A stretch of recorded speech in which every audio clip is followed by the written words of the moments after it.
All right, it looks like I'm live. Hello, everybody. I'm Henry from Techlore, and welcome to the live stream. We do these Q&As more or less every month. They're not planned or anything. We kind of just do them when we want to, which happens to be every month or so. I want to thank all of our patrons. I do have our Patreon Signal chat up, which is a private Signal group for all of our patrons. So I am checking their messages first today for the Q&A, but there's not a huge amount of them in there, so we'll still get to a ton of the questions here on YouTube as well.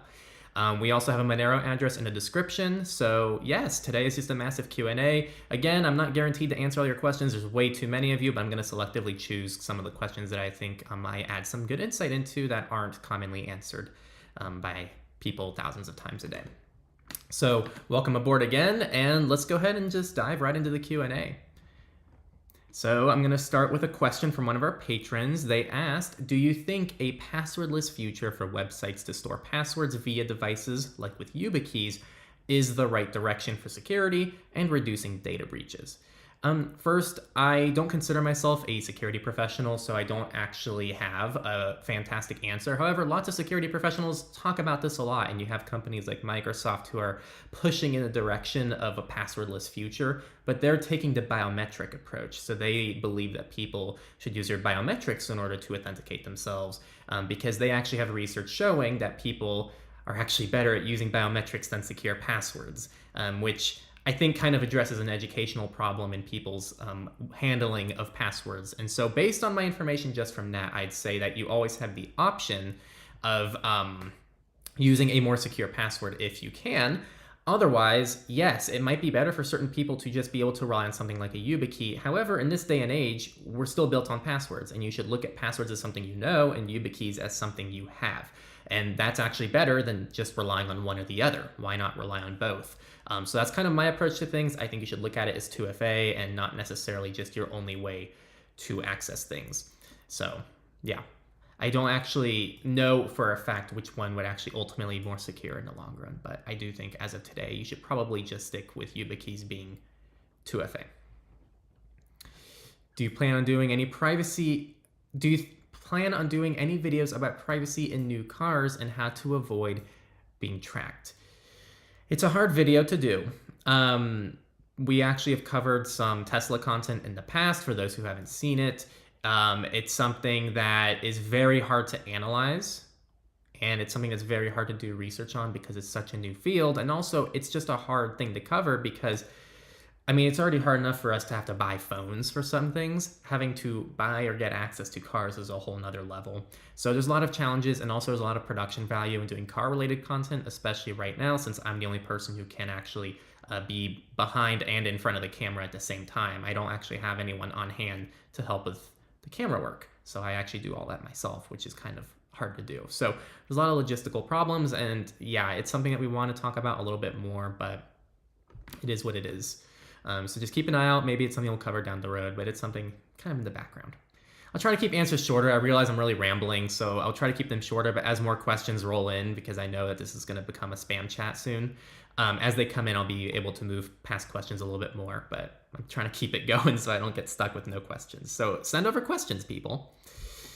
One of our patrons asked, and it's also here in the live chat, what's your opinion on Twitter being bought by Elon Musk?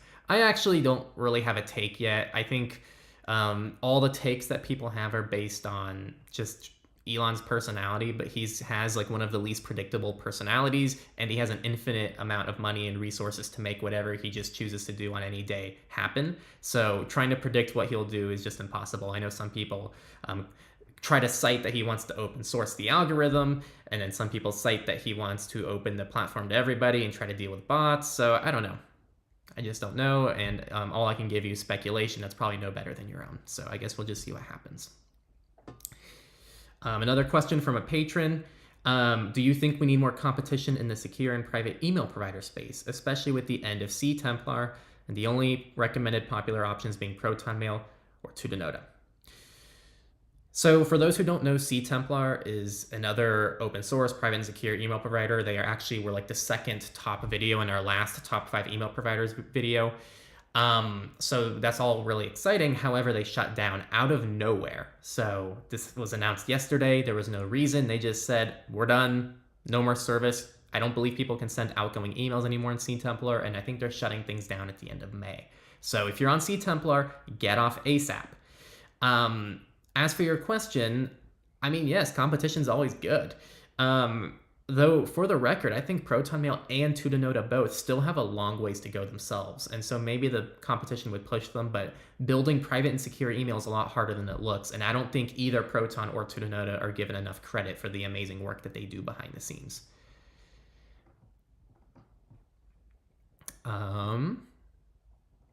Hello? I'm doing great. It's a midweek day in the morning here, so I'm a little bit tired, but I'm probably gonna nap after this live stream. Love the channel. Quick question. Love the channel and content. Is your video on Nextcloud still planned? Yeah, so all these things are planned. We always have videos in the works. That one, like I said in the original Nextcloud video, and I'm not going to answer this question again because we get this question all the time. Nextcloud 2 video, like I said in the Nextcloud 1 video, we don't have an ETA for it. It's just going to be done when it gets done. So it's still there. It's still something we're working on. It's still a playlist.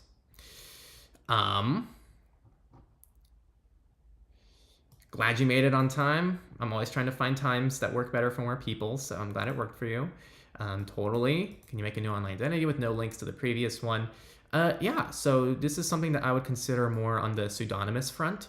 So pseudonymity, it's such a hard word, so work with me. And if you're watching, you should try to do it with me.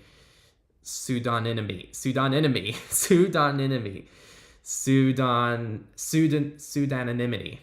I think that's it. Pretty much, pseudonyms are essentially ghost identities that are not directly attached to you. And so this is very common for writing books. You have a ghost author, and that would be a pseudonym of theirs. And you can also do that in the digital world. This normally starts with creating some kind of email and phone alias for that identity, and really just starting from the ground up and trying to build that persona. I really recommend checking out Go Incognito. I believe section 6 goes into pseudonyms and how to set them up and the different approaches there are to that. But yes, it's very possible. You said once in a Q&A you have an electric car. Did you do anything to the car that remove any tracking modules or anything? I can't share too much about that, but yeah, I'll just leave it at that. What do you think about Librewolf? I think it's great. We're probably going to work on a Librewolf versus Firefox / hardened Firefox video in the upcoming future. That's something that's kind of in the works.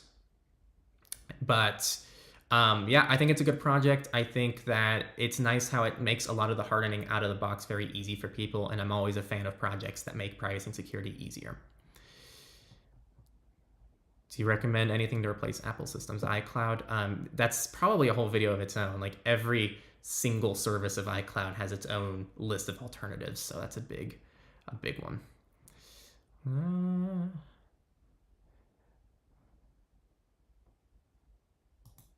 That's too bad. Goodbye.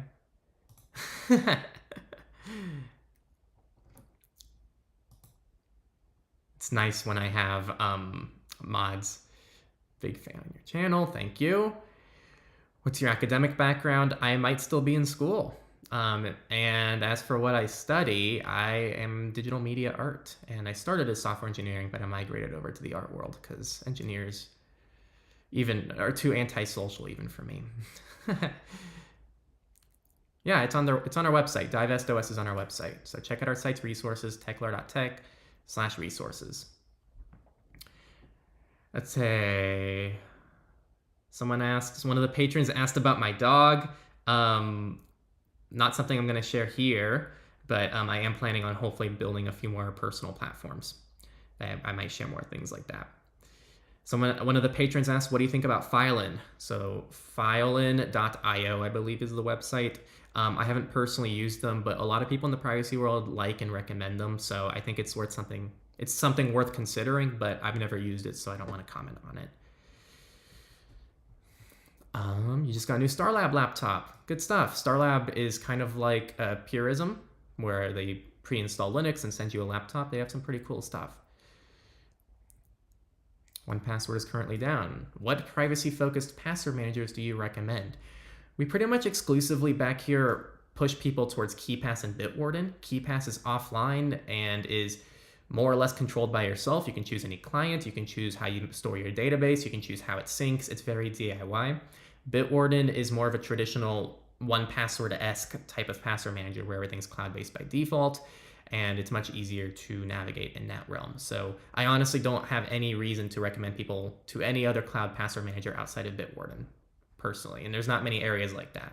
So check out Bitwarden. Why do so many YouTubers keep shilling VPNs? Isn't that a big red flag? They're marketable. So it's a marketable industry. We do VPN stuff. We don't really do VPN reviews anymore since we don't find much use case for it, but we have a VPN chart on our website that I suggest you check out that is probably going to be referenced a lot today. So I'm going to go over to our website, techlore.tech/VPN. This is Tor, so make sure you give it a second. How about we all hold our breath while Tor loads a web page?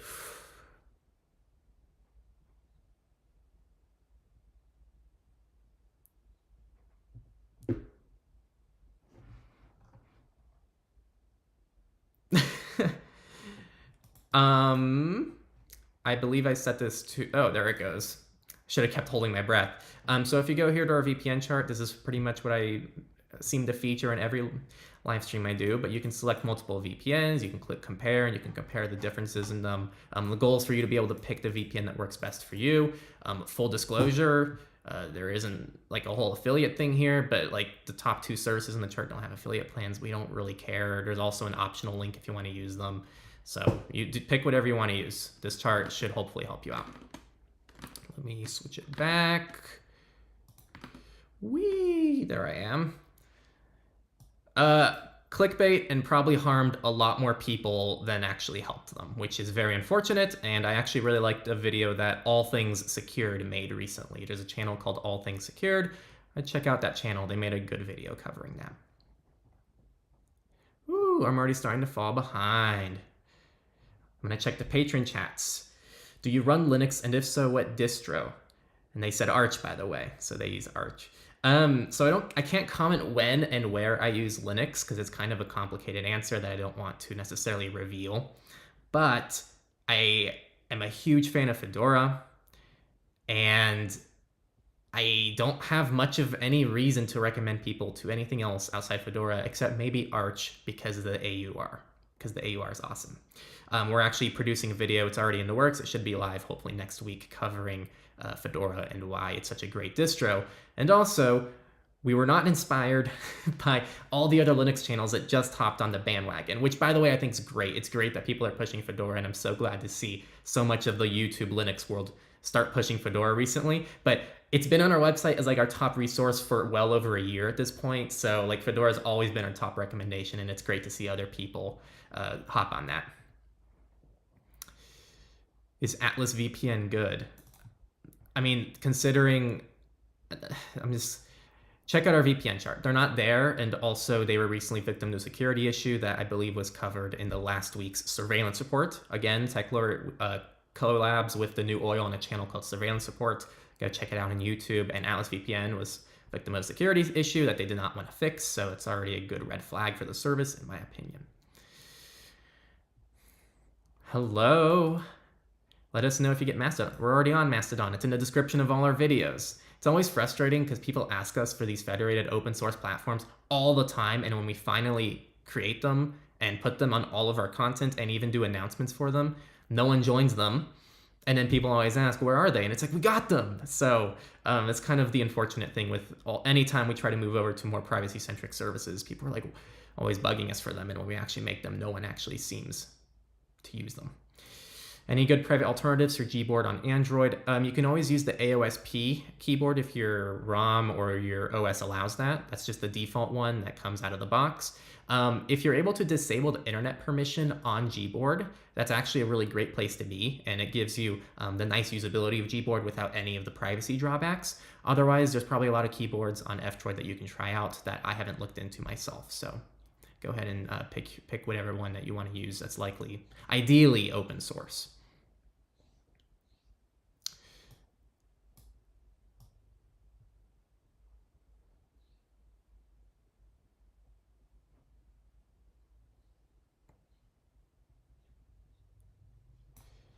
Good question. So first off, I'm glad you like the channel, and I'm glad it gives you value. That's the most important part. But as for support, we do like, because obviously in this day and age, in this world, finances are like the best way to support people in a lot of ways. Like voting with your wallet is awesome, and we actually have organizations we recommend you donate to that aren't even us. But oh, sorry, it's the support page. Oh, and I did not switch over on OBS. My bad.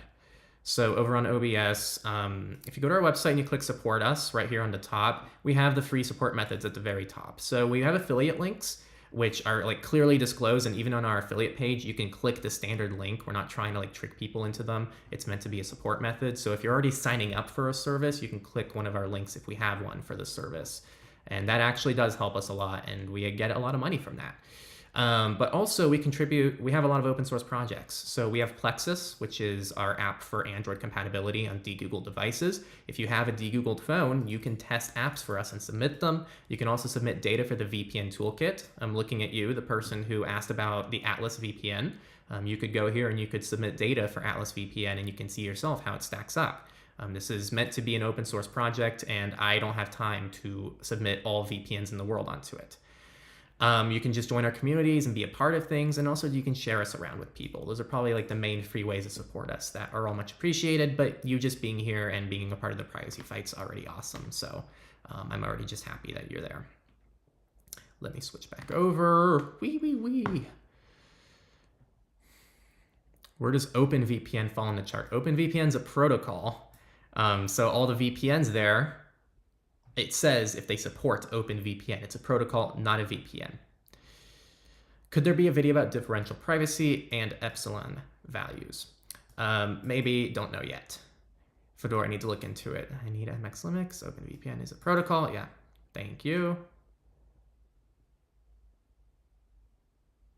Hey, I'm not getting to every question. And I actually got to yours anyway. So yeah, cut that out. Everyone in here, I'm not going to answer all of your questions, so don't have that expectation when you leave a question. I don't have time to do it. I'm going to pick the ones that I think are most useful. Speaking of, I am going to get to the patron ones. Would you trust NordVPN if they decided to turn good? Weird question, perhaps. And okay, on the surface, it seems like a weird question, but I'm very open to changing my mind on things, and I think the privacy community needs to be that way because typically once a service makes a single mistake in the privacy world, making them no longer perfect, we instantly distrust them. While I think that distrust is rooted in a very good place of us needing to be distrustful of many services, a lot of times it can go a little overboard. And a lot of times, even when services correct their wrongs and really reaffirm that that's not what they meant to do, or they change their ways, they're just never trusted or looked at the same way again. So I don't know, I'm kind of mixed on that approach because I think that yes, we need to be very critical of services, but on the other hand, I think it's really important for us to actually open our eyes and ears and make sure that we're at least trying to see the intention behind what people are doing. In Nord's case, I don't see what they've done that's been good in a long time. So I'm skeptical of that. But hey, if NordVPN tomorrow announced we're no longer all of our clients are open source, we're going to take our security more seriously, we're going to make our transparency reports public to everybody, regardless if they're a subscriber or not, we're going to remove the trackers from our apps. If they do all of that, I'd heavily praise it. I like to think that we try to be really relatively neutral and like we try to at least praise things equally when they do things right. Not perfect, but that's the goal of what we do. Another question, they love the autocorrection and typing assistance features of SwiftKey keyboard, which is owned by Microsoft. They've blocked the request using AdGuard. How safe does that make it? Generally, that's fine. If I assume that using AdGuard blocks all of the internet connection, I would suggest you block all internet connection if you're using one of these kind of invasive keyboard apps. That's generally better than using them without doing that. I actually recently started using Gboard. I've been using the AOSP keyboard for like several years now on my Android devices, and I finally was like, I can't live without swipe, and so I got Gboard, but on my phone I have a firewall, and so I can just block all the internet. And it's actually a firewall built into the operating system, so it's not one of the third-party ones. So I can just block all the internet access to Gboard. Nothing works, I can't do GIFs and whatnot, but I use Signal for everything that has GIFs and stickers, so it actually works out really nicely. Never heard of them, so no go. When do you recommend self-hosted instead of hosted services? I think when there's an issue of trust, when you need absolute trust and control over a service, and there's no service out there that offers you that use case, then you might look into self-hosting things. I think the important thing with self-hosting is you need to always evaluate your time and energy because, for example, if I was going to self-host everything in my life, I wouldn't have time to actually prioritize more of the important privacy and security things that I want to do in my personal life. So I always like to encourage people to prioritize their privacy and security journey and take shortcuts when they can. And I know that's kind of a dangerous thing to recommend because sometimes you'll take bad shortcuts, but I'm asking you to take good shortcuts. If there's a service that costs $3 a month that offers you the exact same everything that you could accomplish yourself, but what you do yourself takes a lot of time and energy, take the shortcut. Spend a little bit of money, get the service that makes everything easier for you. Unless you want full ownership and that's exactly what you're prioritizing. But I really like to push people, and this is after working with clients that are just overwhelmed and have way too much on their plate, getting people to just, hey, you're not going to be able to do this extreme thing. Let's find somewhere in the middle that you still be a good and net improvement and then work from there. That way you're making small improvements over time rather than trying to chase after perfectionism all the time. Just some advice. You don't have to listen to that, but that's some advice after working with people. How do you shop online privately? So this is something covered in Go Incognito a lot. It really comes down to using pseudonymous information. So for myself, I really like using simple login for email aliasing so that email is private. I have a shipping address that is not even in anywhere near me. So I have this shipping address that's established at a local place. So I ship everything there. So shipping is covered. It doesn't require my real first and last name to ship to that box. So my first and last name is covered. And I will either use prepaid debit cards I purchase in cash that can be used online, or I'll use privacy.com cards. So everything's covered there. If I want to be more extreme, then I'll use a browser that prevents fingerprinting, and I'll use a VPN to hide my IP address. You guys know most of the other things that we cover in most of our other content, but yeah, you can do it. And this is all US centric. So I know some of the tools and services I outlined don't work in other countries, but that is generally the approach.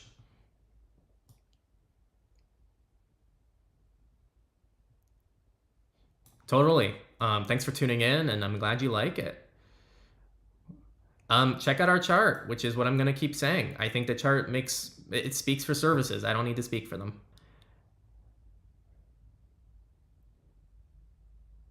I answered your question so long ago, bestie. I don't know what's wrong. So, okay, I'm going to leave 2 rules now because we gotta leave rules because you guys just can't self-regulate. If you keep posting the same question, I'm going to hide you from the chat. And if you get angry, I'm not answering your question, I'm going to hide you from the chat. So just gonna put that out there.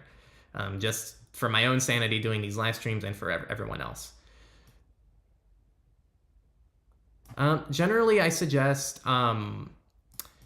generally suggest avoiding antiviruses if you can. We have a couple videos covering our stances on antiviruses. Be aware that with antiviruses, you are sacrificing generally a good layer of privacy for security. And even then, there have been instances where the root access given by these antiviruses actually led to their own security exploits. So I think it's really important that you understand the pros and cons of an antivirus and you make your own decision on if it's something useful for you.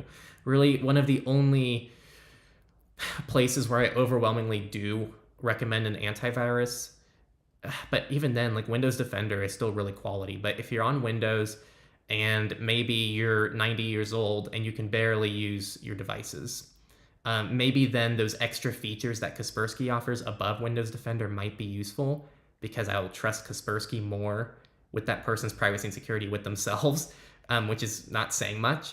But yeah, it's hard for me to find many use cases or threat models where I think an antivirus is actually something that will help you overall. Yeah.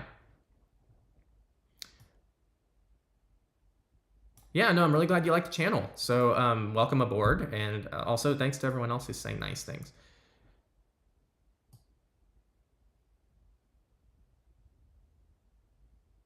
I already answered both of these questions at the very beginning, so feel free to rewind. How is crypto, my narrow question, being private help? Doesn't it feel anti-state actor funds?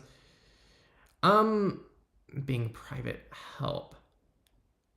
anti-state actors funds. Curious on how privacy on money is present.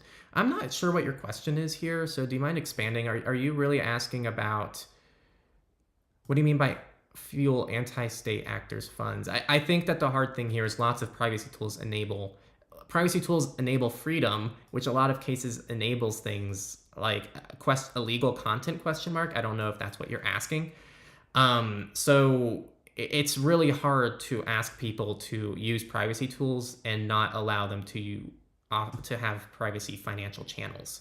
It's kind of a two-way street. So that's kind of the hard thing about pushing for privacy in this day and age, and it's kind of the complexity of privacy. Privacy comes with freedom, and freedom comes with other things that aren't always inherently good. So that's kind of the balancing act, and one of the things that at least we hope to make people think about with our content. Can I see the VPN toolkit list? Sure. I'd love a nice break from answering questions. I'm going to switch it over to the browser. If you go to our website, techlore.tech, and you go to resources, and you go to the VPN toolkit, oh my gosh, you're not going to believe this. There's this beautiful open source chart with all these data points on all the popular VPNs, and you can contribute your own VPNs to see how your VPN stacks up. You can even click multiple VPNs and compare them. It's really neat. There you go. You can check it out yourself on techlore.tech/VPN.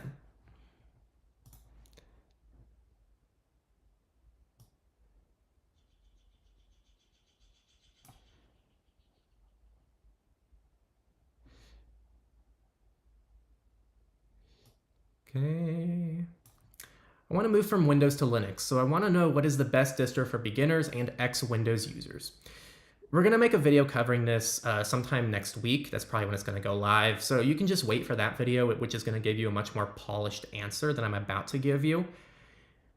But here's the thing. So the most commonly recommended distros for beginners, the top one is probably Linux Mint. And the reason why Linux Mint is so commonly recommended is because A, it has an easy installer. B, it uses Cinnamon for its desktop environment, which is more or less trying to replicate Windows. And 3, it uses APT, which is the most common package manager, and it's based on Debian, which has probably one of the widest amounts of software compatibility, with the exception of the AUR, which I'll talk about in a sec. However, with all of that said, I believe that Fedora is one of the best places to start. And the reason for that is first off, Fedora has a really easy installer, just like Linux Mint. I don't think Fedora is any easier or harder to install than the Linux Mint. Fedora comes with much better privacy and security practices out of the box, which makes using Linux more privately and securely easier than Linux Mint. So from a beginner perspective, if you want better privacy and security, using Fedora over Linux Mint will give you that. 3, you can use any desktop environment on pretty much any Linux distro, and as a matter of fact, I believe there's a Fedora spin on their website that comes out of the box with Cinnamon. So out of the box, it will look and function pretty much exactly like Linux Mint. And 4th, the one thing where Fedora I think falls behind on is it does use DNF, which is a little bit less popular than using something that's Debian-based, but that's like the one area that I think Fedora might not be as beginner-friendly. So I really push people towards Fedora. It's really just a great platform, and again, we're making a video with kind of a longer, more polished answer for you, so just check it out next week. Really appreciate it. Again, no pressure, but it's really appreciated, so thank you a lot. When you block internet access with your firewall on your phone, do you still get notifications from that app? Well, it depends. For example, if you have an email client and you block, in short, the notifications you receive from applications aren't always dependent on internet access. So in the case of something like an email provider, it requires internet to fetch new emails and then push notifications to you when it receives those emails. If you're using something like a local game that pushes some kind of notification every 30 minutes to remind you to play, I don't believe that disabling the internet for the app is going to make a difference. I could be wrong on that because notifications are handled by, this is a little technical, but notifications are handled by GCM as well as FCM on Android, and iOS has their own notification protocol, but I believe they are able to function offline to some extent. So don't quote me on that, but I'm fairly certain. Yep, we already covered it at the very beginning if you kind of want my thoughts there. It's one of the first things I talked about. So I'm going to hide you. So I'm going to use you as an example. You've pasted the same question several times now. So anyone who posts the same question multiple times is going to be on timeout and or just removed from the chat. And also, if you get mad at me for not answering a question, you'll also be removed.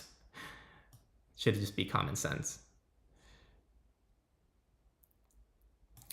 Yeah, so this is a good question. So a lot of people that go through our consulting, this is kind of a big part of their journey, which is removing their information from people searching websites.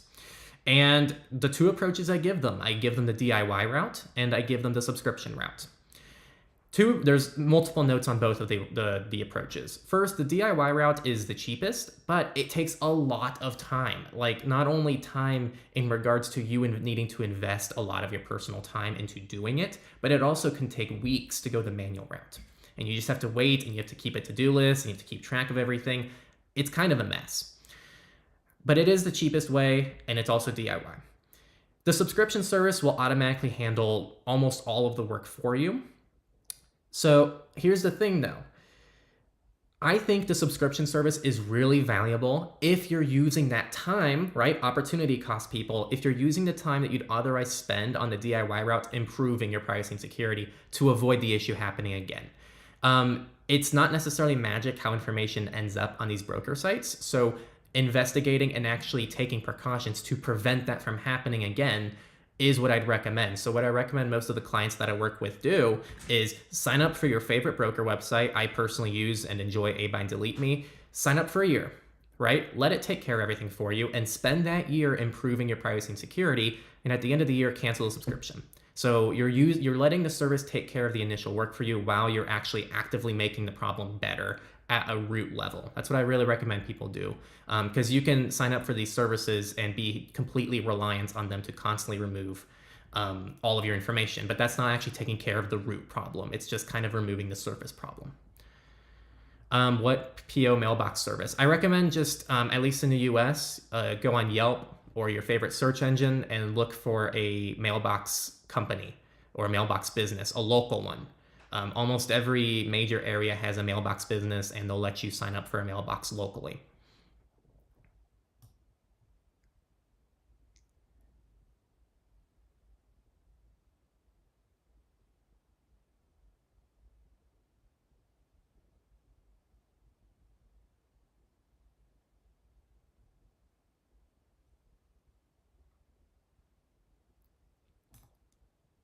Totally, yeah. No, thanks for tuning in. I really appreciate all the positive feedback.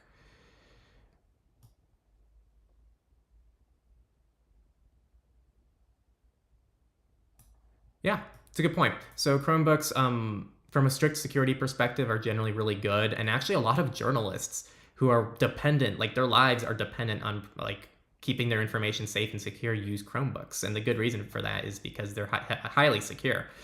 And yes, but not at the cost of privacy. Again, we're distinguishing security and privacy here. Someone asked this in our Discord server. For all I know, it might have been you. But pretty much the reason why we're not going to do that is, one, there's almost no demand for it. And also, a lot of the work is just done out of the box for people. So it's just not something that we can probably prioritize over lots of the other content people ask for. Patron questions. 1. We all made mistakes a lot before we started to invest in privacy. What is your solution to patch old mistakes? Do you use, quote, mine or something or some other tool for finding old accounts with too much personal information? So this kind of ties back a little bit to when I was talking about services to remove your data broker information automatically. When you first enter the privacy world, it's very likely that you're very overwhelmed and you just have a lot of things that you've been doing improperly for years. And that's very natural and it's very normal. So I really encourage people not to freak out when that happens, because that's very normal. Just to give you some data, our Go Incognito course, it has 55 lessons and it's a 4.5 hour course. Most people get to lesson 2.4, which is deleting your online identity. They get there super quickly and then they stop there for weeks, sometimes months, because it takes them that long to like properly like take this stuff seriously. And it's a very long and grueling process, and it's probably the worst part of the privacy journey, to be perfectly honest with you. So really getting over that initial hump is a hard thing to do. If Picking one of these services like mine makes that easier for you and lets you dedicate time and energy into other places. I say go for it, but just be aware that you're trusting another entity here to take care of things for you. But generally speaking, having to trust one person to no longer have to trust dozens, if not hundreds of others is a net win. For the record, I've never used mine and I don't recommend them, just for my own personal use. But you should look to see if it works for you. I've just never used it, so I can't recommend using it.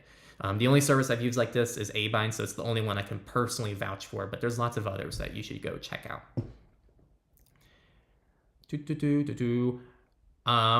Let's see, 11:33. We're gonna keep that mental note. Someone left a chat, so I'm gonna skip ahead to that one. Thank you for answering our questions. Absolutely. Thanks for asking them. 11:33 is where we left off.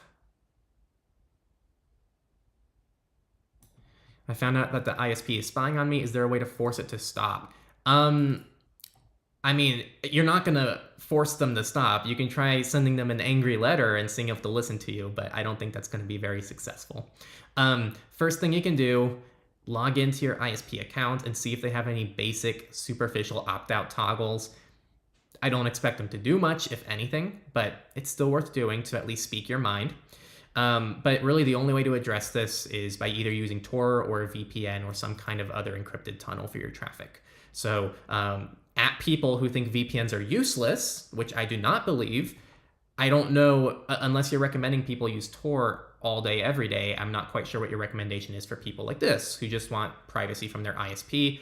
And you can probably trust your VPN more than your ISP. And what I tell people is even if you're VPN, first off, I think you should pick a trusted VPN from our VPN chart, whichever one that is for you. Many of them are open source and are extremely transparent with how they function. But even if they're lying, I don't think you're any worse off than you are with your ISP.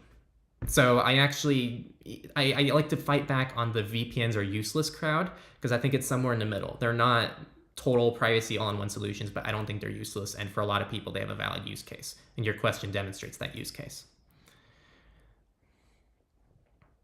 Love your videos, Henry. I'm working on my first video on privacy, and do you have advice for making videos? Man, I have a lot of advice for making videos. This has been a long-ass journey for myself that I've learned a lot from. I'd say just don't stop on your first one, because we need more and more people talking about privacy, and especially people talking about it in a productive way for people. So the more people talking about privacy, the better, and I'm more than happy to see more people covering privacy on YouTube and other platforms. So great. I'm going to scroll down to another super chat here. Looking forward to that Linux video for beginners. Yeah, it's probably coming out next week. It's already been recorded. Our editor already has it in her hands. So, yeah.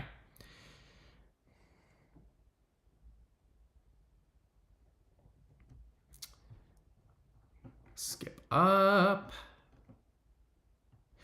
How do I get an address I can ship at without using my real name? So those local businesses I was talking about earlier that you can get boxes to ship things to, in the US, this is all US, you do have to give them your real information to sign up for the box. But many of them don't require you to ship things to the box under that same name. So for me, I have to sign up with my own information. That's just federal law. But I can ship to the box using any address. As long as the box number is correct, I can use any name I want. So I'm still fairly young, so relatively very few services have my info. I managed to catch it all the time once I found your channel and the push for privacy in general. That's awesome, and very, very fortunate for you too. A lot of people might be on the internet for 2 decades and they have to clean that up. So really good that you caught that early.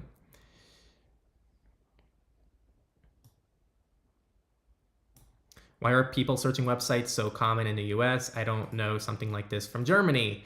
If you want my personal take, it's because the US values nothing else except profits, and there is absolutely no privacy regulation in the US, not to mention in the data broker world. So there you go. That's my personal answer, but you're going to get different opinions and different reasons from different people.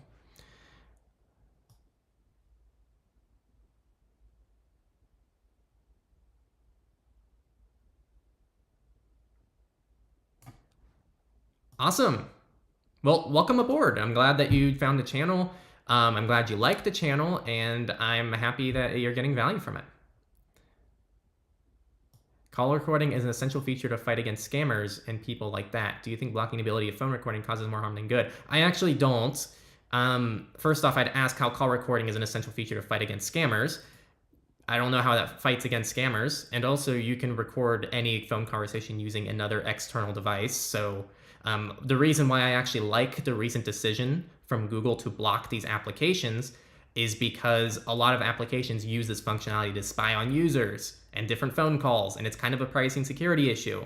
So that's kind of the perspective not being shared here. Freedom and privacy and security aren't always inherently the same thing, and so I actually don't really mind this decision. It is Android after all, so you're always able to just install your own APK. I don't see what the big deal is. I already talked about Twitter. It was one of the first things, so if you're curious, you can rewind to the beginning.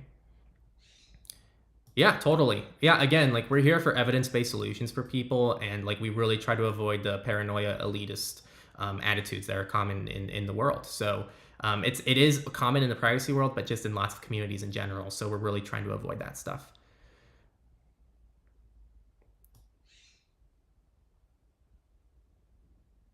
Okay, we got another super chat. Are there ways to use Android Auto with Calyx OS? I don't believe so, but I've never tried myself. But I'm pretty sure that's one of the compromises, and I don't believe MicroG, which is the open source implementation of Google Play services that Calyx OS uses, I don't believe it has support for Android Audio. Android Auto, not audio.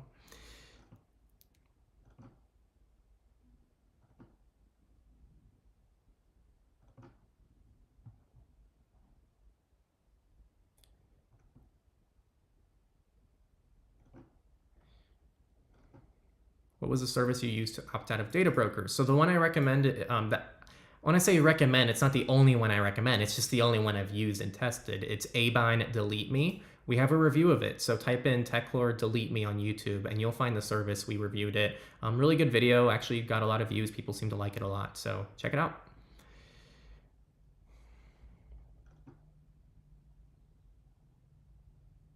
Is there a way to use online dating apps while protecting privacy? It's something that we do want to touch on. If you want kind of a better answer, I'd actually watch our private job hunting video because there's a lot of overlap. So watch a private job hunting video and you can apply a lot of the philosophies there to just dating. It's pretty much the same. So yeah, we are going to make probably a video talking about dating, and we're actually testing out as well an open source dating app from F-Droid. I think it's called Alivoa, I believe is the name. And it's not great, but we're going to test it anyway.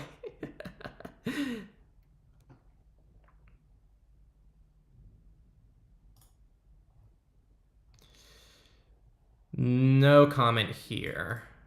People can come to their own conclusions on things.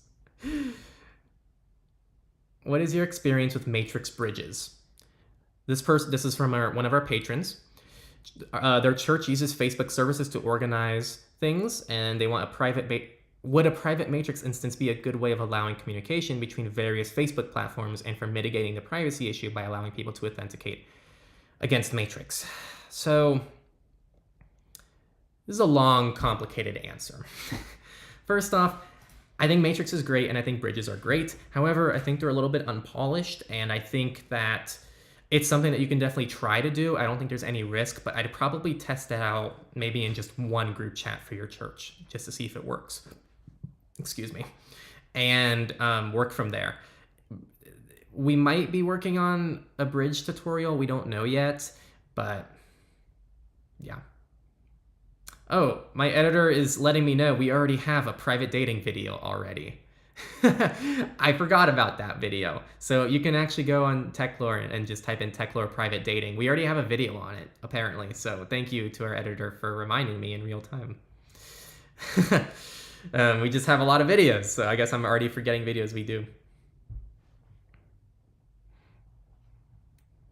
All right, water break.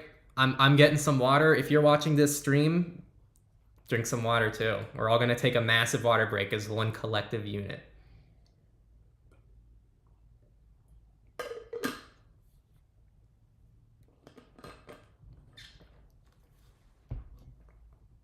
All right, is everyone good? I'm gonna continue. You don't all have to talk, but I do. Oh, I hate when it does that.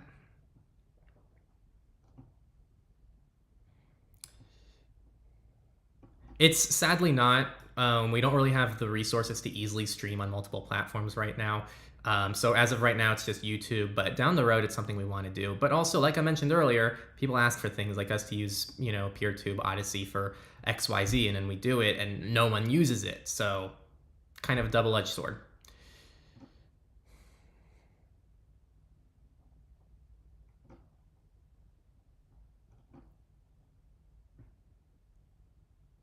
How do you date privacy conscious people?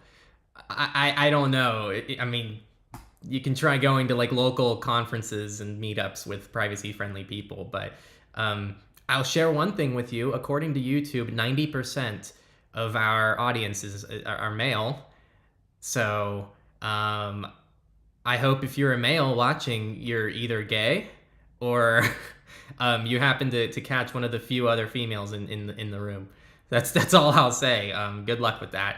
The other approach is just to date whoever you want to date and just make them aware of the privacy concerns with time. I think most people understand the privacy concerns when it's laid out clearly for them. Are there any books that you recommend reading? It's a little bit dated, but the book that really got me into privacy was The Art of Invisibility by Kevin Mitnick. Great book. Surveillance Capitalism is a newer book. That's fantastic. I really recommend Permanent Record from Snowden. If you're younger and you're a teen or you have children who are teens, there's Little Brother from Cory Doctorow. Cory Doctorow has a lot of other writings that are fantastic.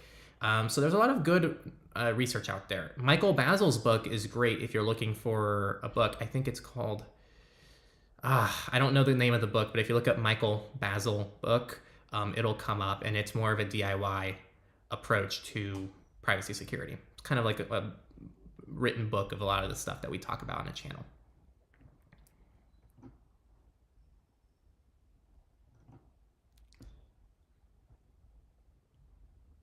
Opinions on Pixel 6a. Well, it's not out yet, but I have seen some of the leaks and rumors.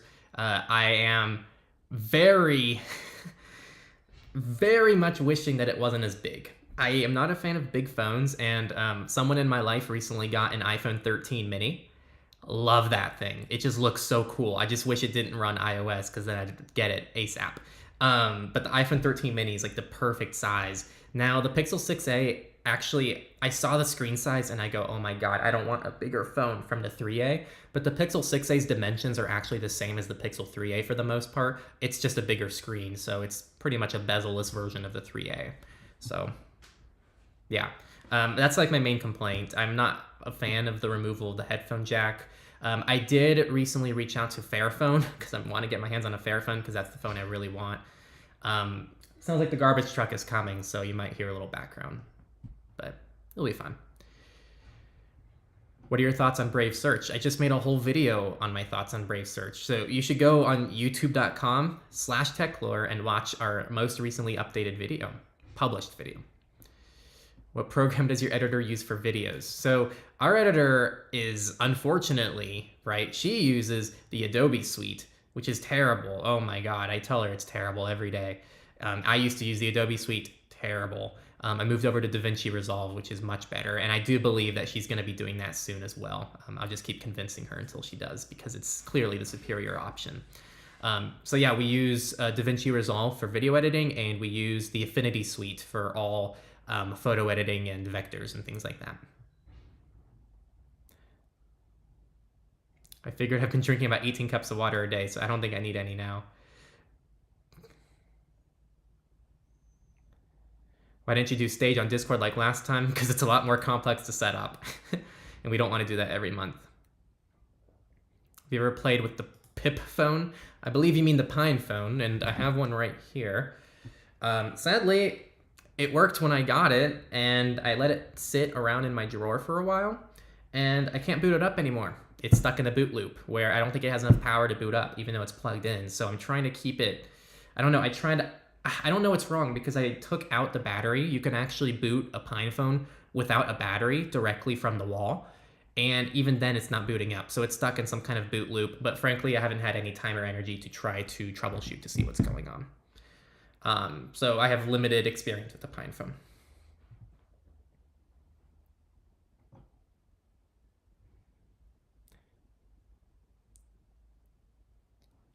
Okay, you've asked this question multiple times now, and like I said, timeouts.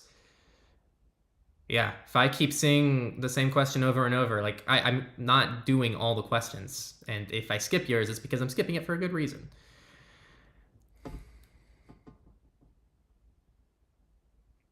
All our patrons are talking about their drinks. So some of them are drinking water, some are drinking white tea. Man, I can't stand white tea. It's like murky water to me. It's like the only tea I can't drink. But otherwise, I love pretty much every other tea. You should sell the hardware of your broken Pine phone for money. No, I'd rather try to fix it so I can work on it and review it and cover what it's like to use day to day. So that's kind of the goal. But I'm waiting to have time to go ahead and fix it myself. I'm actually caught up on comments, so I'm really proud of myself. I think being a little bit rougher with you, with all of you, on the questions has been very useful. Love you, brother. God bless your great thank you. All right. Wow. What cloud drive solution can you recommend? Self-hosted, or is there a simple service for multiple devices? So our website, we're gonna keep things interesting. On our website, if you go to techlore.tech, go to resources, you can do all resources, or you just click resources. We have guides, but if you scroll down, you're gonna see cloud storage. So you can always go for self-hosted providers like Nextcloud. CryptPad is a document collaboration platform. Cryptomator lets you encrypt any files to traditional platforms. And the one service that we really like, that we test and we use, that's source available. So it's not open source in a traditional sense, but they actually post the source code for all of their clients. And they have a plugin for your browsers that handles JavaScript encryption for your end-to-end encryption on your devices. So you don't actually have to trust their servers for end-to-end encryption. It's fantastic. And we actually use Mega for everything internally for all of our production needs and for our team. So it's great. That's the most mainstream provider that we like, but other people talk about Filen. Someone talked about Filen earlier. I believe there's also sync.com. Well, I'm at a blank for the other ones that people talk about a lot. So you can go ahead and check out privacy guides as well. They have other cloud storage providers there. But long story short, use what works best for you. And if you're stuck on a traditional platform, try to use Cryptomator to encrypt things before it touches the platform. As for self-hosted or not, if you're asking the question, probably not. But if you do want to take the more, transparent, self-owned approach, you can use Nextcloud, but just be aware there's a little bit more effort required in keeping that going. Let me switch back. Hello, I'm big again.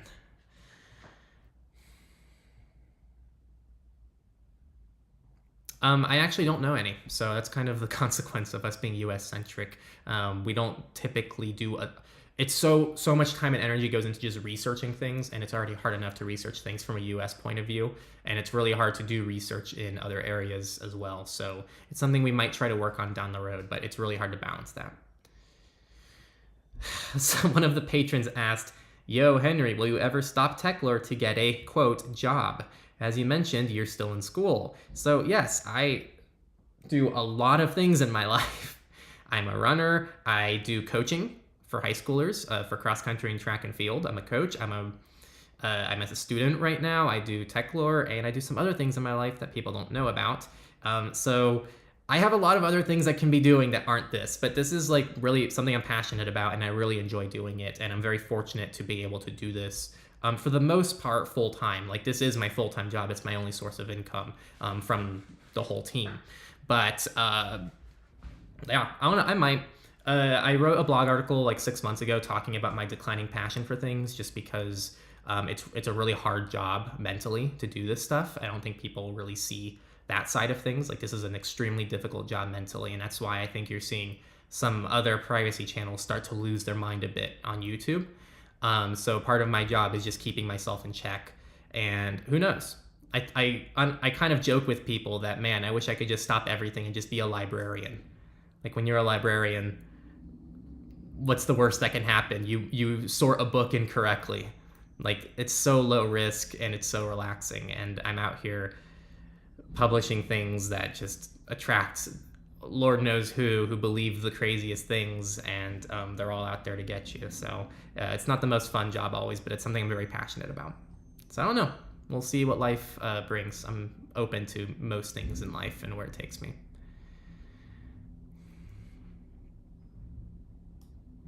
What are those headphones? Sennheiser HD600s, my friend.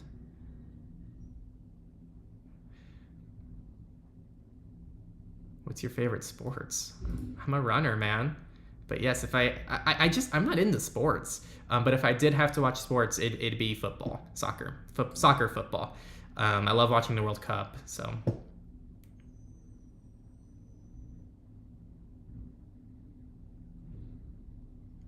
Yeah, that's the goal. Again, I think a lot of people lose their minds on the internet. Thank you for the answers. And this is not a privacy issue, by the way. I know that it might seem like privacy, and you can hear the garbage truck coming by, just ignore it. I know that the privacy world especially feels extreme, but I actually don't think it's that different from other areas on the internet. I think that a podcast I really like is called the Growth Equation Podcast, and the hosts on it, Steve Magnus and Brad Stulberg, constantly talk about the issue of losing your mind on the internet, and how the more time you spend on the internet, just naturally the more extreme you go towards any single direction. And it's very hard to use the internet in a way where you can still kind of keep your sanity on it. Especially hard when you're a creator who has to actually analyze and spend time researching what the internet is doing all the time. So that's one of the reasons why we have a community manager now, Susie, who we just brought on board, because she is taking a lot of that sanity as like a shield. Like, she's shielding that from me so I can better focus on our content. So that's why we're always asking for support, because we need people to be able to do this content. And I feel bad for other channels who don't have that kind of luxury. If this channel can survive long term, the channel can survive long term. I have no doubt about that. We've been doing really great for a while. Not that we can't be doing better, but this is something that is doing really well, and it's just a question if I want to keep doing it. Totally. No, I'm glad you like it, and I'm glad you like the weekly surveillance reports. A lot of people love them, so I'm really glad people really like the surveillance reports.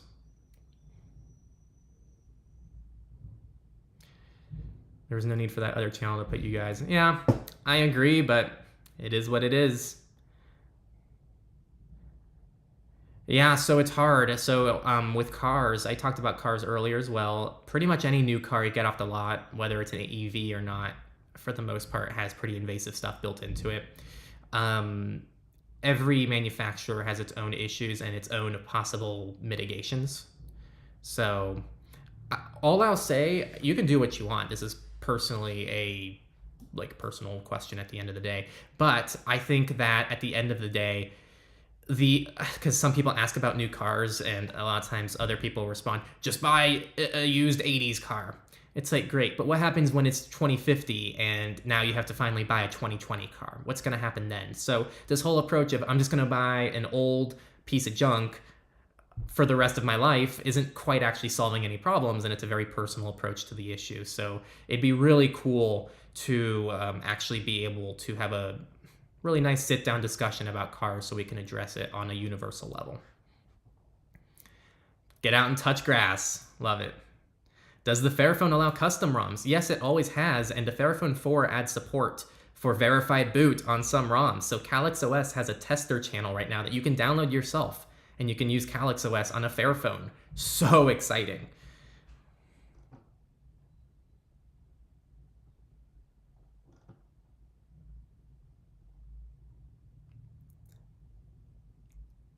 How do you balance school, YouTube, and your social life?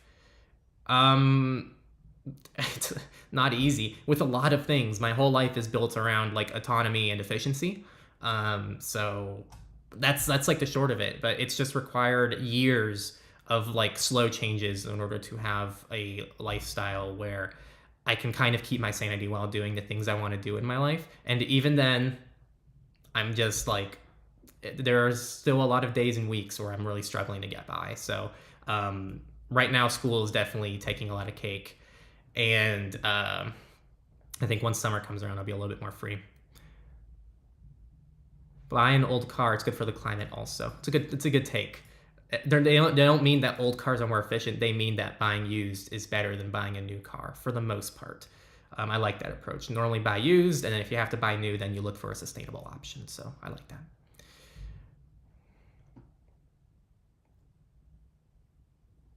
Cool. I'm glad you found it. Yeah.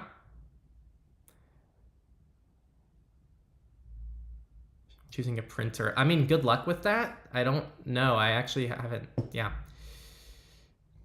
On the subject of cars, hasn't Tesla open sourced their code? No, not all of it, though they do have a GitHub repo that you can check out, and some of the software that's used on the cars is open source. There's also a lot of researchers on Tesla, so Tesla has that advantage going for it, even though it has some of the most negative attention of all electric cars. Tesla has probably some of the highest security standards of most of these new companies, and on top of that, they have some of the most eyes and researchers looking over their cars. So funny enough, I kind of see Tesla as kind of the Apple. A lot of people do, but even from a privacy and security perspective, they're kind of like Apple right now, which is there's a lot of eyes on them. There's a lot of people who want them to do well. And from a security perspective, your hands are probably best left in Tesla's hands. But I really hate saying that because I don't think that you should get them. And I don't think it's a great place to be. So I'm really just trying to speak neutrally on that issue. But yeah.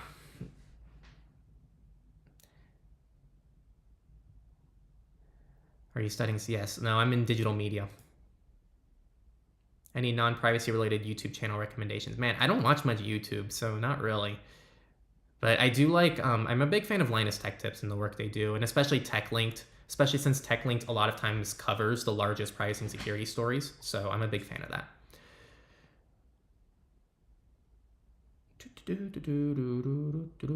Yes, I updo to that. I really avoid wireless on my printers. I just use USB all the time.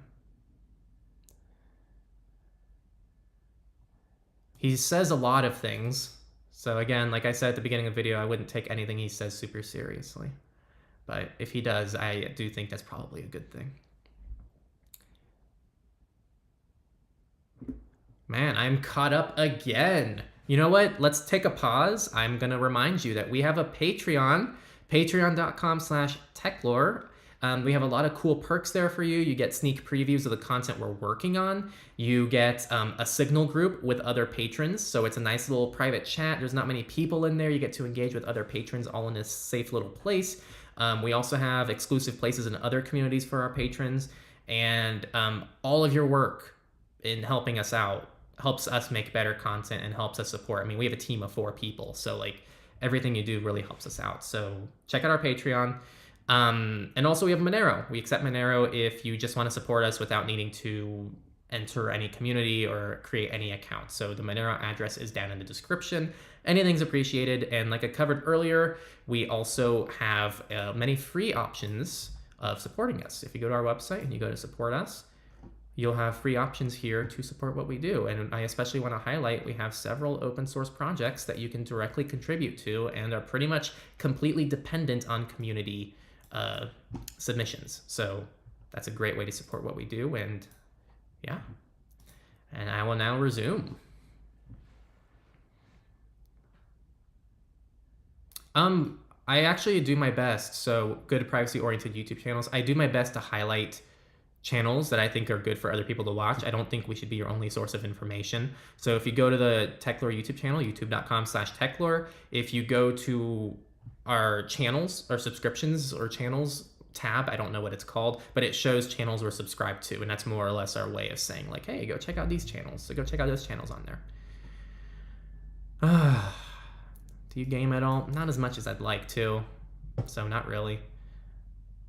Can I use an alias as a professional email address? That's totally your call.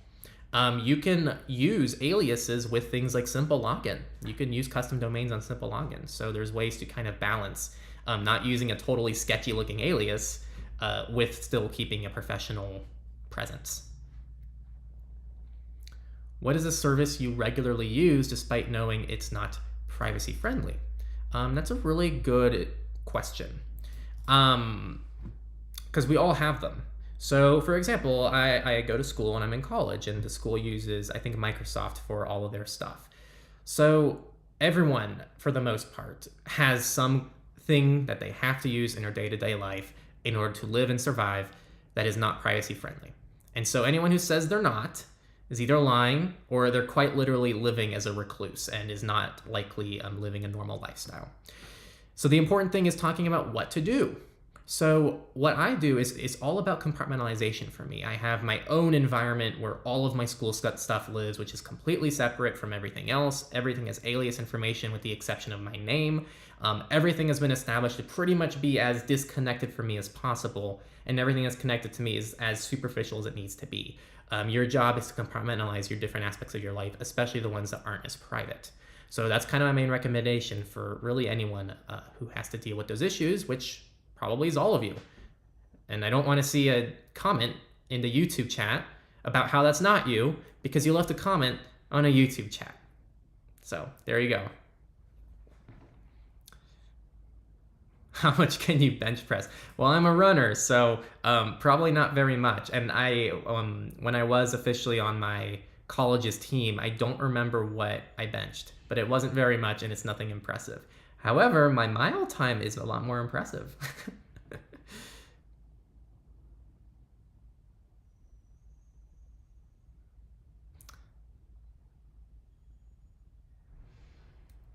All right, I am once again caught up. Oh, I am not caught up. We have another question from one of our patrons. There was a video created about music streaming platforms. Will there be one for media streaming services? Just curious. What do you mean by media streaming services, my dear patron? Do you mean like image streaming? I'm just asking. What Linux distros are you using? Like I've covered, Fedora is probably one of my top choices. So you can love that. Best comment of the day so far. Thank you. Good one.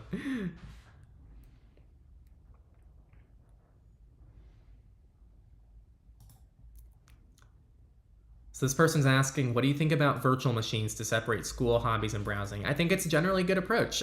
Generally, your options for compartmentalizing things on a desktop environment level are different browsers, right? You can use different browsers for different things. Actually, even before that, you can use the same browsers and use things like profiles. So like Chromium-based browsers have profiles, so you can have the same browser and use different profiles for different use cases. That's like the most simplistic version of compartmentalization. From there, you can have different browsers all together, right? So you can have Firefox for one thing, Tor for another thing, and all of these have different accounts that are tied to different identities of yours. I say identities, but they're more like use cases, like school, work, etc. From there, you can have different virtual machines. You can also have different user accounts, and on the most extreme you have different devices. And the one thing I actually missed, you can also have different operating systems on the same machine. So if you're dual booting or something like that. So those are kind of the different options you have for compartmentalizing things on different devices, depending on your threat model, depending on your use case, and just depending on personal preference. I mix pretty much all of those to some capacity depending on what's going on. For example, I use different profiles in my browser between Techlore stuff and surveillance support stuff. Surveillance support has recently been, moving towards its own thing. It already is its own thing. It's its own channel with its own accounts that's moving away from Techlore. So at this point, it's different profiles. But I have virtual machines. I also have different user accounts. So I kind of combine all of the things together.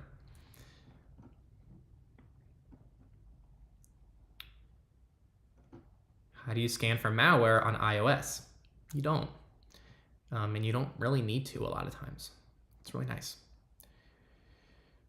Yes, and like someone's talking about, Cubes is great for what I was just referencing, which is like compartmentalizing things accordingly. Cubes pretty much takes care of that in a very efficient manner. They mean Plex and Jellyfish. Let me see. Actually, they don't. They say like Hulu, Netflix, Crunchyroll. So they're talking about video streaming services. The tough thing with video streaming is it's nowhere near... Okay, so this is getting into some personal takes. I actually really love how the entire music streaming industry came out. The fact that you have options and can sign up for any music streaming service of your choice for like $10 a month and instantly gain access to any music you ever want to listen to from just that platform alone is wild, especially from a notoriously crappy industry that favors nothing but profits. The fact that that somehow happened is mind-blowing to me. As for video streaming, it's terrible. You might sign up for Netflix and gain access to season 1 of Attack on Titan. For some reason, Netflix only has season 1 of an entire anime out of 4 seasons. Then you can go to Hulu and gain access to the first 4 seasons of Rick and Morty, or the first 3 seasons, but not the newest season. Then you can go to another platform and gain access to half the shows you want to watch there. Essentially, you're having to pay $10 a month to 10 different video streaming services, and you don't actually get what you want across all these services. So that natural decentralization of video streaming makes it also a little bit harder on the self-hosting front. So there are services like Plex, Jellyfish that you can use for video streaming, and those are great, but you pretty much have to acquire all these movies by yourself via some method. Whether it's legal or illegal is up to you, but you somehow have to get those videos yourself, and then you also, I mean, it takes up a lot of storage, so it's also harder than music to self-host yourself. So yes, those are good options, but it's just not a great place to be right now. My personal recommendation, and first off, I don't have any of these services. I refuse to even start subscribing to these video streaming services because I find them predatory by default, because they quite literally monopolize on just specific shows and make you have to open 10 different accounts. So I refuse to open any one of them. But if I had to open and actually watch movies in any capacity, I would rent things. You can, I don't encourage YouTube or Amazon, but if I had to, I would probably open an Amazon account and I would just rent a movie I want to watch. It's like $3. So you're literally paying for what you want to watch, and it's all inside the same platform, and you can rent pretty much any movie on Amazon or even YouTube. YouTube allows you to rent movies too. So that's the approach that I would personally take, but this is a very personal preference question that you'll get millions of different answers for. But I actually think that's one of the best approaches, because then you only pay for what you watch. It's that simple. You gain access to what you want, you watch it, you're done. So I love that. You don't get to own anything, so that's the natural drawback, but you don't get to own anything with these video streaming subscriptions anyway, so you're no worse off.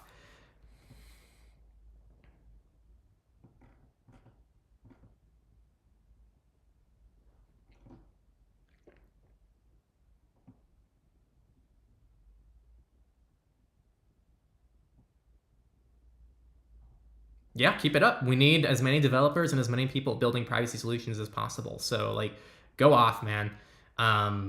Because again, like, I think we need more creators. I think we need more artists. I think we need just more people who are creative and developing things in this space for there to be a major difference in the long run. So yes, I encourage everyone here to step forward and really, take initiative on the privacy journey.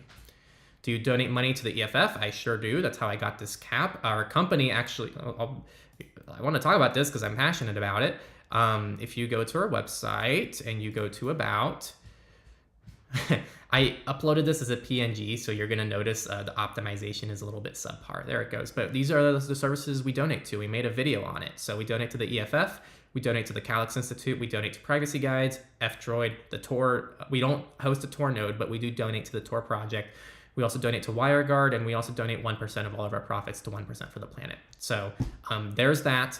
Again, if you're a patron or anyone else and you give us money, part of your money goes to all these services. So I don't want to make it sound like your donation to us donates to other services. It's better if you donate to them directly, but that is just one more thing. Like, we really are trying to use the money to make our content better and also to give back to the privacy world when we can.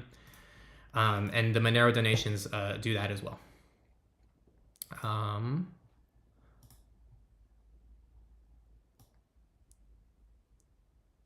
Yes, so you can use containers on the Firefox browser, but profiles for me give a little bit deeper compartmentalization for my use case.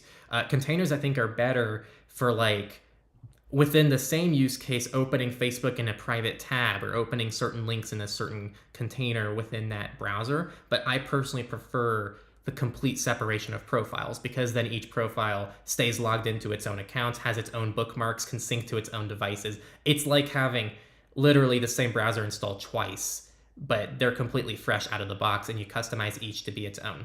So that's why I really like profiles personally. And actually, Firefox does have profiles, but it's a little rough around the edges. How do you back up your TOTP seeds? I have a zip file that's encrypted that has a document with all of my seeds written on it.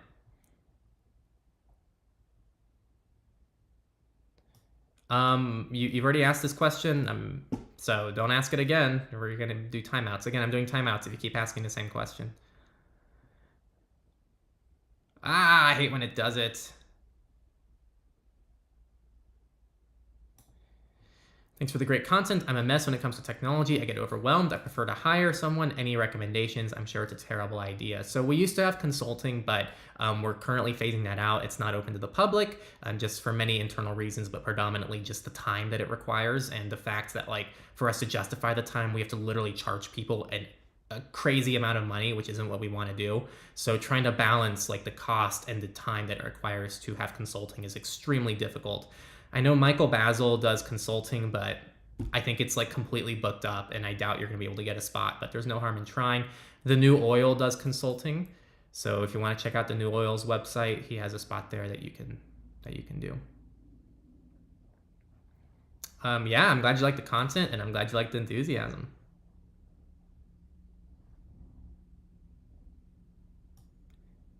My approach to video streaming is to get all the subscriptions. Yeah, I refuse to go down that rabbit hole because once I get one, I'm gonna have to buy more. So I'm not partaking in that whatsoever. Views on 5G, it's fine. It's just a new cell network. I haven't seen any scientific research to back up lots of the claims that people make on it. It's not more or really any less privacy of an issue. Like, I guess technically it is because it can be used on a finer level than 4G, but 4G is already extremely fine from like a location tracking perspective. So I don't know, it's not too different. It might be slightly worse from a privacy perspective, but honestly, it's not a huge deal from the things that I've read. Oh, I hate it. Any chance of adding more privacy coin donations? We don't really see a need to. Monero is the most used. If you use something else, you can use conversion services on your own, and we have almost no demand for other privacy coins. Monero is also probably one of the best privacy coins that gives you privacy by default. So no, in fact, we're actually going to be phasing out Bitcoin very likely because no one uses it. Go look up our Bitcoin address, which first of all is like the inherent problem with Bitcoin, but you can look up who donates to us with Bitcoin.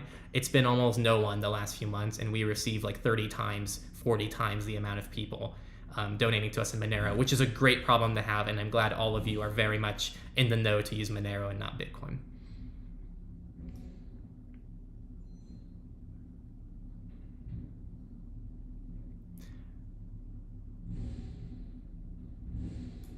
All right.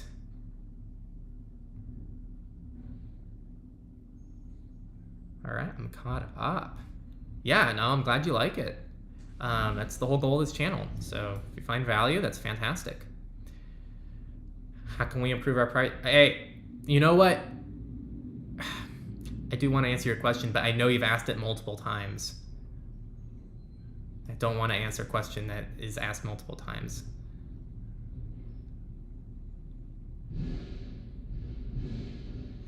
How can one of us get started with Monero? Do you just deposit money and it works like that? Crap. If you want like the easiest way, you just download something like Cake Wallet and you just click buy and convert it to Monero. But that is technically tied to you, so I don't want to like make that the first recommendation. Probably the best recommendation is to check out Local Monero. Local Monero allows you to buy Monero via tons of different exchanges, and it's KYC free. So Local Monero is definitely the way to go, and I'm answering that question literally as someone's asking it. So yes, we're so fortunate to have such a cool sponsor like Local Monero right now, because it's literally like one of the best services in the space. And the fact that they wanted to sponsor us is just like such an honor, because like it's just something that people overwhelmingly love, and it's such a fantastic service. And I'm still shocked that someone was upset that we took a sponsorship from such a great service like Local Monero, and they're picking on totally the wrong people and totally unnecessary. But those are my thoughts on that.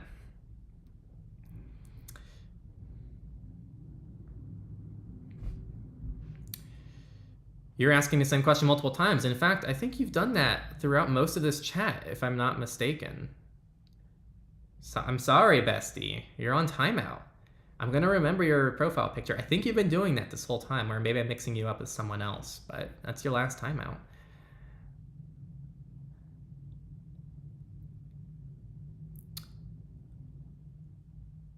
Let's see. There was a good question. Where was it?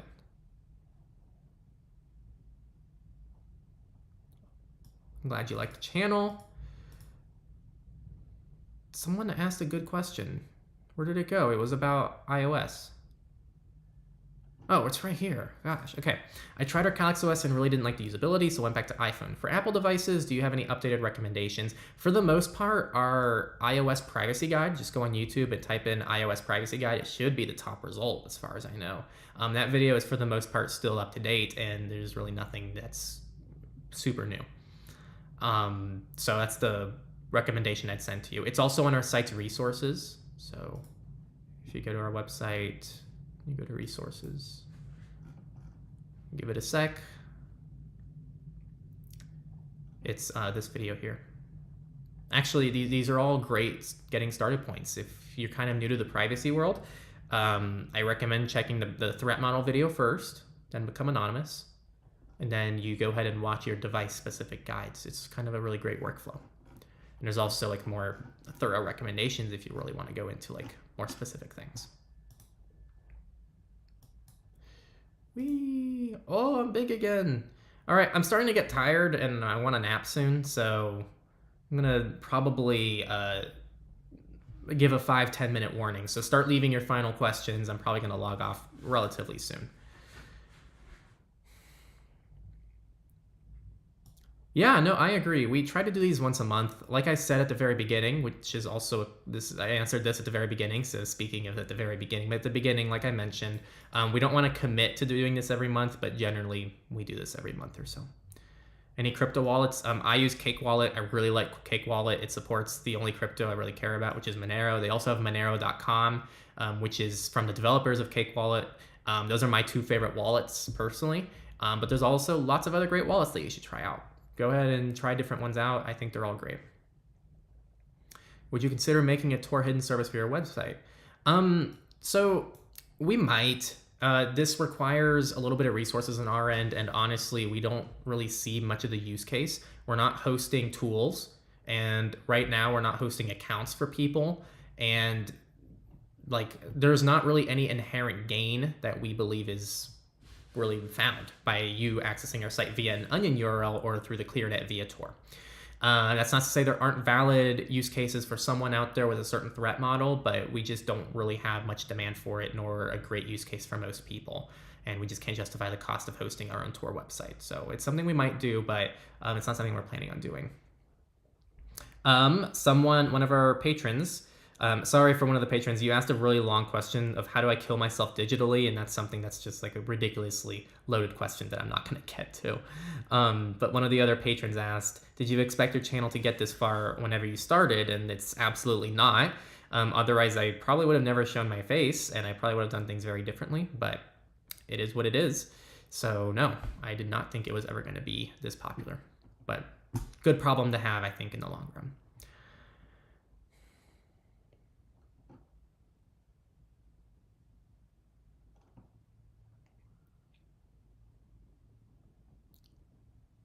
Yep. Really glad you like it. Again, it was covered at the very beginning of the live stream, so go ahead and rewind to the very beginning.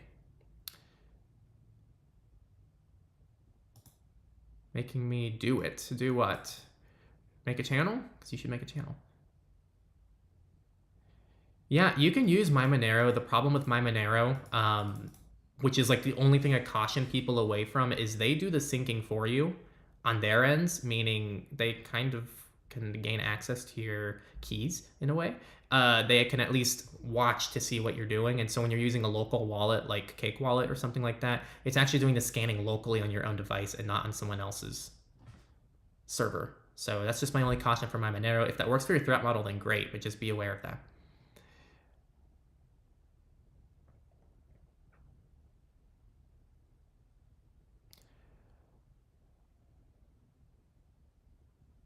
Okay. All right, I'm caught up. We're gonna do another water break. So if you're watching, take a water break with me. I need it, and I'm sure you all do too.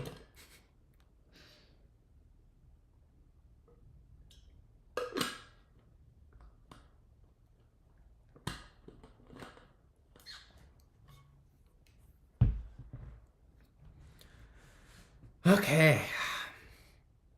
So I'm gonna, I'm not getting many more questions that I want to answer, so. Oh, I actually do like this one. Any anime recommendations? Oh gosh. So I watched my editor recommended this one to me. Loved it so much. I binged it so quickly, and it is like really conceptually weird, and it really is like a thought thing. It's really good. It's called Death Parade. I have never heard of it before. It doesn't seem very popular, but my gosh, it was fantastic, and it was quite a beautiful anime. So if you want something that's thought-provoking, existential, and beautiful, check out Death Parade. If you want kind of another answer, which is a guilty pleasure, I'm watching an anime right now. It's my first sports anime I've ever watched, and it's called Run with the Wind. Literally garbage if you're not a runner. Even as a runner, I'm like, wow, this is not very good. But I just like it because it involves running, and I'm a big running fan, and I absolutely love running. So seeing that, like seeing the love of running inside an anime is really fun to watch. But it's not a good anime, especially if you're not a runner, and I wouldn't recommend it to non-runners.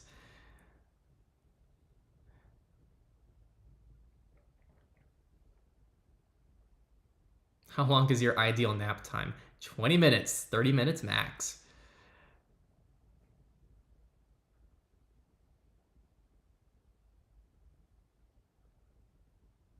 How much money does your company spend every year donating to projects that you like? A decent percentage. So again, 1% of profits go to 1% for the planet. And as for the other ones, it is not a huge amount, right? Like we can always donate more, but we do donate a good amount. I just don't know if that's something I want to share. It's just not something I've ever thought about sharing. I'm not saying I don't want to, but I've never even thought about sharing that. But you might even be able to look at how much we donate to them on our GitHub. So it might not even be a big deal. If you go to our GitHub, I believe F-Droid, Privacy Guides, and WireGuard we support on GitHub. So you can go ahead and see there. But yeah, I honestly just haven't thought through the threat model for that yet. So that's the main reason I don't want to talk about that. But it's somewhat substantial, but it's not a lot of money. It's just something that we are able to contribute, which is what we recommend everyone does. Like even if it's $10 a month, contribute to them. We do more than $10 a month, but like it's not going to change their lives. But if everyone does that, then yes, it will change their lives.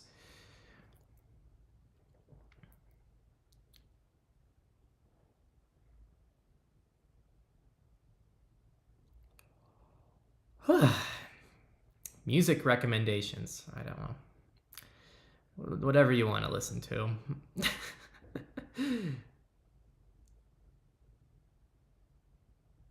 All right. Well,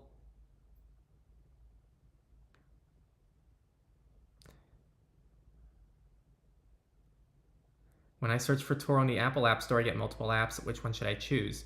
You should use Onion Browser, which is the most official Tor browser on iOS, but there's not really an actual official Tor browser. So generally speaking, if you need anonymity, really be aware that iOS is not a great platform for Tor in that regard. However, big mention here, there is now Orbot for iOS. Excuse me. Keep in mind, Orbot just tunnels your web traffic through Tor. It does not provide the anonymity offered by the Tor browser. So just keep that in mind.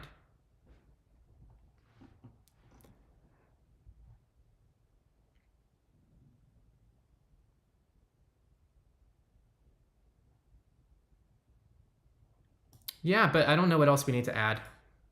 Like, that video was very thorough and very in-depth, and I don't know what else we would talk about in that video.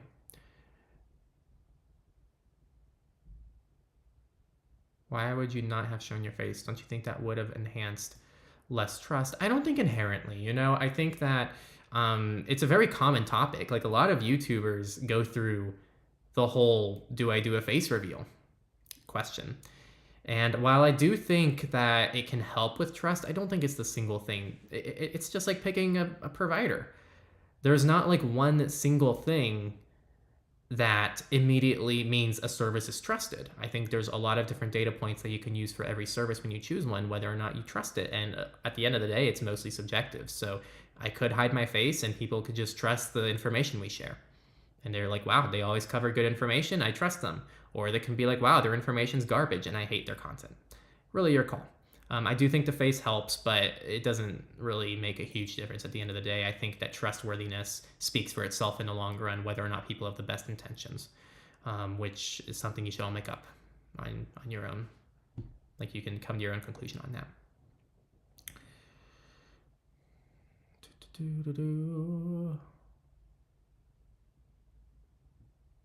Also, I'm not happy you left the same question twice. Luckily, it's the end of the live stream, but yeah, no problem. I'm glad you like the channel. How often do you go running? Almost every day, my man. Or woman. Though, statistically on our channel, likely man, 90% likely.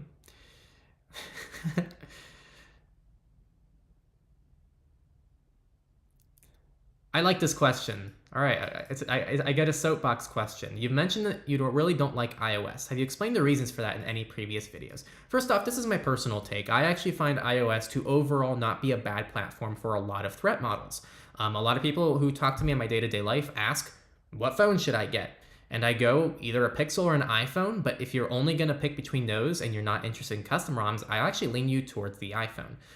Mainly because iOS, out of the box, for most people, gives them better pricing security for their use cases. And that's getting to the point where it's almost becoming objective compared to stock Android. And it's kind of unfortunate that that's not kind of the public take on Apple. Apple is not private. It's not ultra private. It's not perfect, but out of the box, Google Play services are just incredibly invasive, super invasive. And it's not that iOS isn't, but it's definitely less invasive. So that's where I'm coming from. I actually lean a lot of people in my personal life towards iOS. I hate iOS though, and this speaks to why like my personal takes on things don't always reflect what we recommend to people. I think iOS is a very closed platform that's designed to lock you into whatever Apple wants you to use. I hate how I have to have an Apple account to download applications. I hate how I can't sideload applications without going through crazy loopholes. I hate how if I toggle in the control center that I want my Wi-Fi off, it disconnects it for 24 hours. It's a toggle, not some feature that I want temporarily disabled for 24 hours. I hate how the iPad doesn't come with a calculator app. I hate how there's no official Tor browser. I hate how there's no open source community. Not that there's none, but it's much smaller. There's nothing like F-Droid on iOS. There's nothing like all of the great browsers and other things that we have on iOS. I can't make Signal my default SMS messenger on iOS. These are all just the little things that bug me about iOS. Don't even get me started on the Lightning port. I'm not carrying around a second port for all of my devices just because Apple refuses to switch to USB-C, which is what every other device in my life uses. So that's my soapbox. I don't like iOS. And I actually really want to like iOS because I love the iPhone 13 mini. I think it's a great size device. I think it's overall a decent value.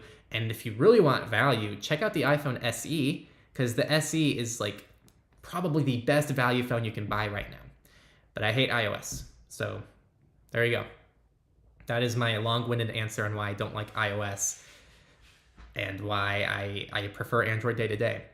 Actually, the final thing I'll say about iOS, I know this has been a long rant. On Android, I can have work profiles as well as multiple user accounts, meaning I can actually have two Signal. So apps like Signal, for example, I use Signal in my personal life and Signal for our work team stuff. I can't have two Signal accounts in the same Signal app. So on Android, I can have a work profile or I can have a different user account. So I can have different versions of Signal on the same phone.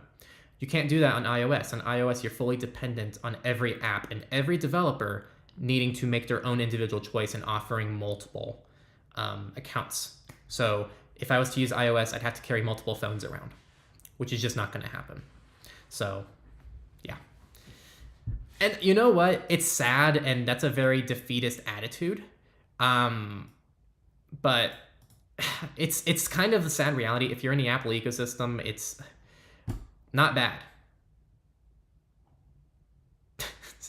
Ridiculous. Ridiculous.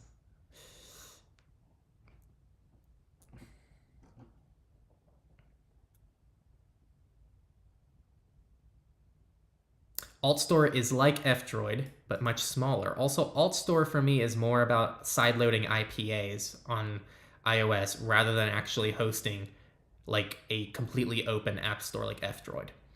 I don't like AltStore is on our website's resources and it's an option for iOS users, but it is in no way anywhere near as great as F-Droid. Calyx is supported on the Fairphone 4. It's under testing channel. You have to find their testing channel for that. If you really want to find it, just go on a search engine and type in Calyx OS Fairphone. There are testing channels and you can download it right now, but it is in testing. So it's not yet available to as a public release, but you can download the testing version. Yeah, I think if you use both, that's great. Technically, I use both as well. I have a spare iPhone laying around. That's a work device that I use for several things that are specifically Techlore related. But also, that phone is fantastic to have because we cover content for iOS users as well. Our goal is to spread privacy to the masses, and it's not to just lock people in to only the privacy ecosystem. We're trying to reach new people. And people use iOS, people use Windows. And so we need access to those tools to make content about those tools and just to understand what's going on. If I didn't have an iPhone laying around, I wouldn't be able to see the new features, test them out, test the apps, test the experiences. And I couldn't make as good of recommendations for people in the iPhone ecosystem. So again, we're trying to accommodate everyone with our content. And that's why our whole slogan is we're trying to spread privacy to the masses. We really put in a ton of freaking effort to make this content as useful for people as possible.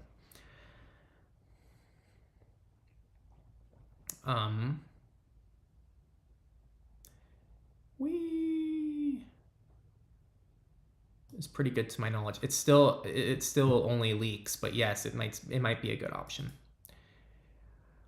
Whee!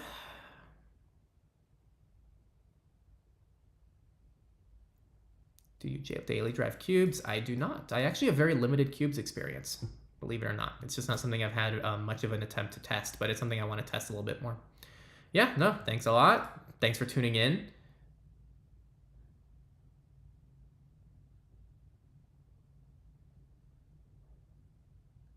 You've already asked that question. And I know for a fact it's you, the same person. Just another timeout, bestie. All right. Just for context, I've been letting people know not to ask the same question the whole live stream, and that same individual's done it on several times now. All right, people. I will be answering 3 more questions that I want to answer. That's it. 3 more, and I'm done. And that's the whole live stream. I'm going to do one more water break while I wait for those 3 questions.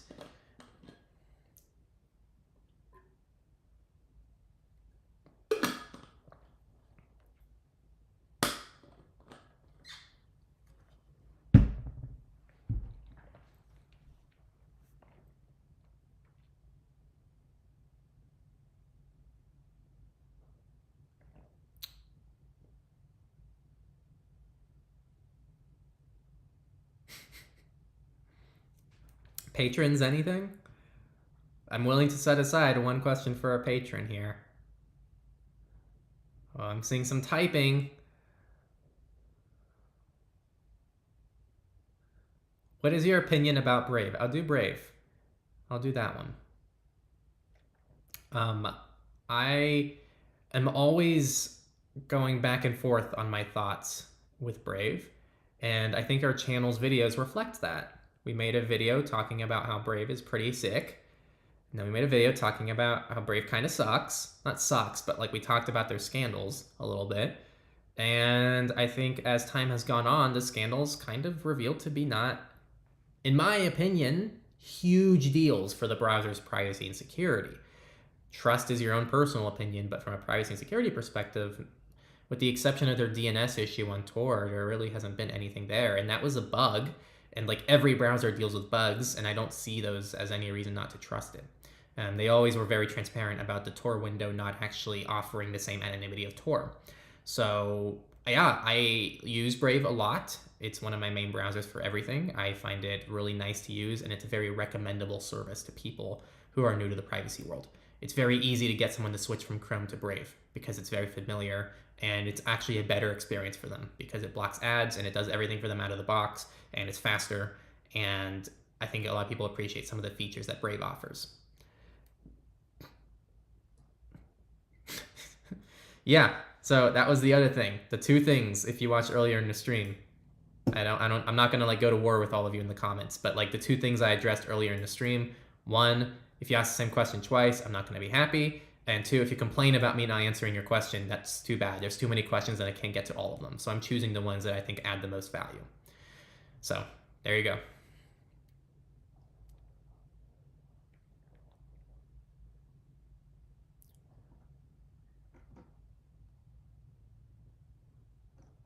All right, that was one question.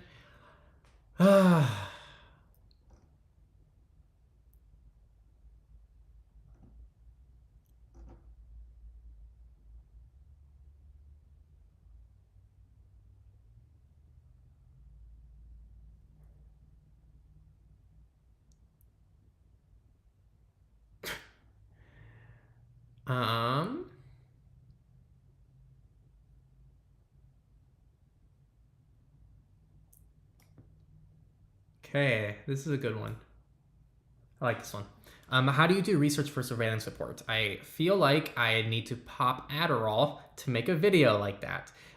So Nathan and I both follow news. So we actually made a video about this, not a video, we made a surveillance report episode on this. So if you go to surveillance report history, you'll find a specific exclusive report we made talking about both of our approaches to getting news and how we make surveillance reports.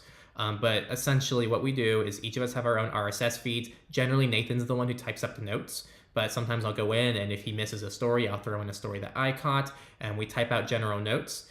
And pretty much from there, we record the video and that's pretty much it. I mean, the hardest thing is having to keep up with the news pretty much every day. And then the notes are what Nathan does. So I'm very fortunate for that because that's probably one of the most time consuming jobs.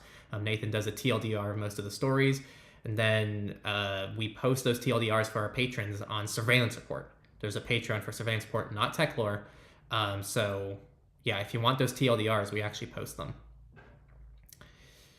So yeah, I don't know. It's definitely time consuming. I think the hardest thing is the repetition because it's every week. Like every week we have to keep on going with the news every single week. There's no break. So I do think that's probably the hardest part, but it's not terrible. All right, and I'm going to do one more question. I'm going to exclude this one. Generally speaking, yes. If you ask something as a super chat, I normally will prioritize that. But just because it's a super chat doesn't guarantee I'll answer your question. Just because like people might ask stupid questions with the super chats just because they have money to spare, and that's not what I want to do. I want to ask questions that I think add value. But yes, generally those are prioritized, just like the patron chat is prioritized right now. So I'm looking for the third question before I log off.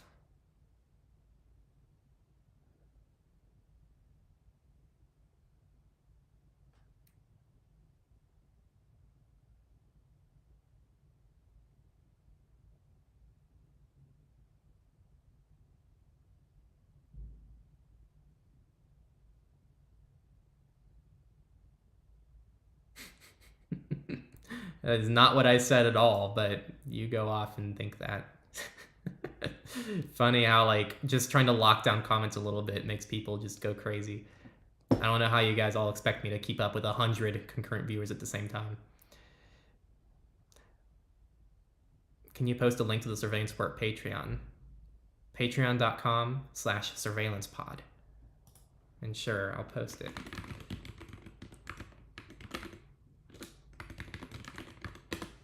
There you go.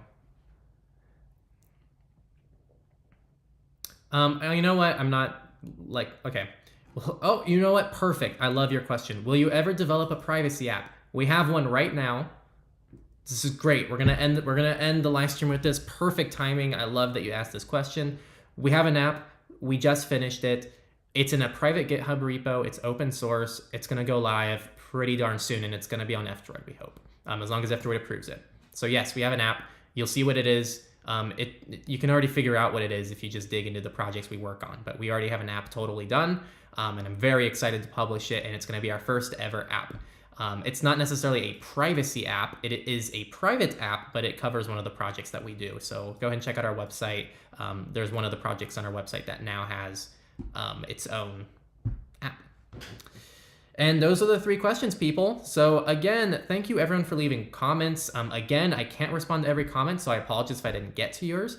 As I said, and for future reference, I will be a little bit more firm with comments because I just can't keep up with so many comments and sort through them in real time. So if you ask the same question twice, I'll be putting you on timeout. And also, if you get mad at me for not answering your comments, then I will also be upset at you back and probably put you on timeout.